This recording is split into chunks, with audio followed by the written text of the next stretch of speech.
Kita menghadapi situasi darurat kekerasan seksual. Kekerasan seksual menimpa 45 mahasiswa di 2 kampus. Saudara, kasus dugaan kekerasan seksual kembali terjadi di kampus. Perlu disadari bahwa kekerasan seksual sering terjadi dimanapun, termasuk di lingkungan pendidikan, tempat yang seharusnya menjadi ruang aman bagi kita semua. Sayangnya, realitas di lapangan masih menunjukkan bahwa kasus kekerasan seksual sering terjadi secara diam-diam, baik secara fisik, verbal, ataupun digital.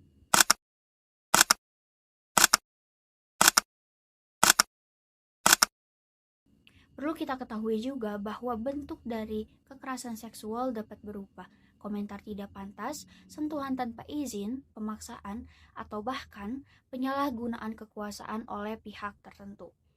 Komnas Perempuan mencatat selama 12 tahun dari 2001 hingga 2012, sedikitnya ada 35 perempuan menjadi korban kekerasan seksual setiap hari. Pada tahun 2012, setidaknya telah tercatat 4.336 kasus kekerasan seksual, di mana 2.920 kasus diantaranya terjadi di ranah publik atau komunitas, dengan mayoritas bentuknya adalah perkosaan dan pencabulan. Sedangkan pada tahun 2013, kasus kekerasan seksual bertambah menjadi 5.629 kasus. Ini artinya dalam 3 jam setidaknya ada 2 perempuan mengalami kekerasan seksual. Usia korban yang ditemukan antara 13 hingga 18 tahun dan 25 hingga 40 tahun.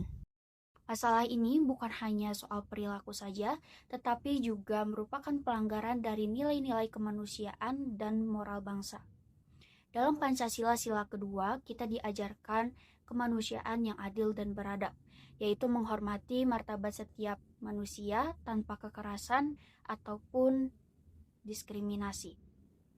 Artinya, setiap bentuk dari kekerasan seksual merupakan pelanggaran dari nilai-nilai dasar Pancasila dan hak asasi manusia.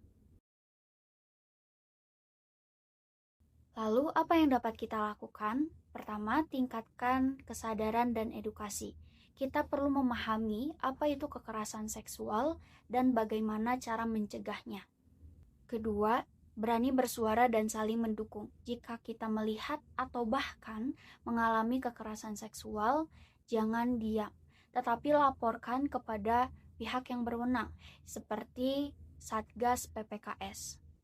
Ketiga, menciptakan budaya aman dan saling menghargai. Mulailah dari hal kecil seperti menjaga ucapan, menjaga sikap, dan menjaga batasan pribadi dengan orang lain.